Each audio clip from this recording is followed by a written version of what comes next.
آج کے اس عنوان پر ہمارے سب سے پہلے مہمان مفتی محمد صاحب، میں آپ سے یہی سوال کرنا چاہتا ہوں۔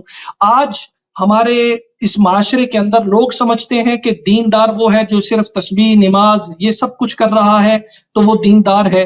حقوق کے اوپر اس طرح عمل درآمد نہیں ہوتا ہمارے معاشرے کے اندر، ہمیں نظر آتا ہے۔ میں چاہوں گا اس حوالے سے آپ اپنی خوبصورت خیالات سے مستفیض فرمائیں۔ جی، بسم اللہ الرحمن الرحیم، نحمدہ ونصلی ونسلم علی رسولہ الکریم، اما بعد۔ قاضی جواد صاحب، آپ کا شکریہ، آپ نے اس اہم ٹرانسمیشن میں ہمیں مدعو کیا۔ اللہ تعالیٰ ہمیں اپنی رضا کے مطابق کچھ کہنے کی، سننے کی، عمل کرنے کی توفیق عطا فرمائے۔ ہم سب محتاج ہیں کہ ہم دینی احکام کا تذکرہ کرتے رہیں اور اپنا محاسبہ کرتے رہیں، ہم اپنے اعمال کو بھی دیکھیں کہ ہم کتنا عمل کر رہے جی ہیں۔ ہاں، بے شک، اللہ سب کو توفیق عطا فرمائے۔ آمین۔ جو بات آپ نے ارشاد فرمائی کہ دینداری آج کل معاشرے میں کس کو سمجھا جاتا ہے، یہ بڑی ایک اہم بات آپ نے ارشاد فرمائی۔ عام طور پر لوگ یہ سمجھتے ہیں کہ جو صف اول میں نماز پڑھتا ہے، جس کے ہاتھ میں تسبیح ہے، جس نے ٹوپی پہنی ہوئی ہے، پگڑی پہنی ہوئی ہے، داڑھی رکھی ہوئی ہے، اور وہ نفل زیادہ پڑھتا ہے، وہ تلاوت زیادہ کرتا ہے، ذکر زیادہ کرتا ہے، وہ پکا دیندار ہے۔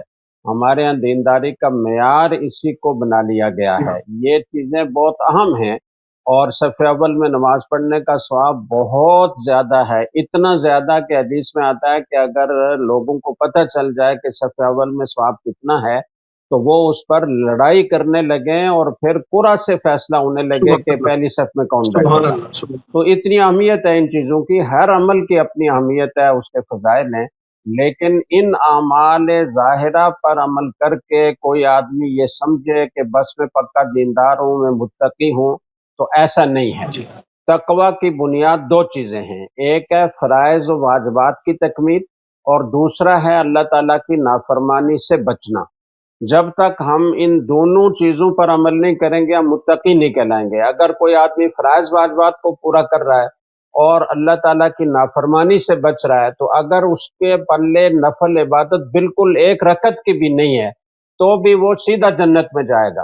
لیکن دوسری طرف اگر ایک آدمی ساری رات مصلی پر کھڑا رہتا ہے لیکن وہ حقوق العباد میں کوتاہی کرتا ہے، کسی کو گالی دیتا ہے، کسی کی تحقیر کرتا ہے، کسی کا مذاق اڑاتا ہے، کسی کا حق دبایا ہوا ہے، اس نے حقوق العباد پورے نہیں کرتا تو وہ سیدھا جہنم میں جائے گا، وہ جنتی نہیں ہو سکتا۔ لیس البر ان تولوا وجوہکم قبل المشرق والمغرب ولكن البر من آمن بالله واليوم الآخر والملائكة والكتاب والنبيين وآتى المال على حبه ذوي القربى واليتامى والمساكين وابن السبيل والسائلين وفي الرقاب۔ تو یہ ہے نیکی کا معیار۔ مشرق مغرب کی طرف نمازیں پڑھنا یہ معیار نہیں ہے، معیار یہ ہے کہ ان نمازوں اور فرائض کی تکمیل کے ساتھ حقوق العباد کا خیال رکھا جائے۔ والدین ہیں تو اپنی اولاد کے حقوق کا خیال رکھیں، اولاد ہے والدین کے حقوق کا خیال رکھیں، میاں بیوی ایک دوسرے کے حقوق کا خیال رکھیں، رشتہ داروں کے حقوق کا خیال رکھیں، پڑوسیوں کے حقوق کا خیال رکھیں۔ یہ ہے حقوق العباد کی اہمیت۔ اور ایک حدیث سنا کر میں بات ختم کرتا ہوں کہ آپ صلی اللہ علیہ وسلم نے فرمایا کہ بہت سارے لوگ قیامت کے دن آئیں گے اور تہامہ پاٹ جیسی بڑی بڑی نیکیاں، بڑے بڑے نیک اعمال، صدقات، خیرات، نمازیں لے کر آئیں گے، لیکن کسی کا حق مارا ہوگا، کسی کو گالی دی ہوگی، کسی کو تکلیف پہنچائی ہوگی۔ اصحاب حقوق آئیں گے اور اس کے پلے جو نیکیاں وہ لیتے جائیں گے، وہ نیکیاں ختم ہو جائیں گی، اصحاب حقوق کے حقوق پورے نہیں ہوں گے، ان کے گناہ اس کے سر لادے جائیں گے، یہ ان کے گناہوں کا ٹوکرا سر میں لے کر جہنم میں جائے گا، یہ میری امت کا مفلس ہے۔ تو اللہ تعالیٰ سب کو حقوق العباد کا خیال رکھنے کی توفیق عطا فرمائے۔ درسقرآن.com گزشتہ سالوں کی طرح اس سال بھی آپ کے لیے لا رہا ہے رمضان المبارک کی خصوصی نشریات۔ دنیا کے 7 ملکوں کے 50 سے زائد معروف و مستند اسکالرز کے ساتھ فیس بک اور یوٹیوب پر درس قرآن 1 کو آج ہی سبسکرائب کریں۔ www.darsequran.com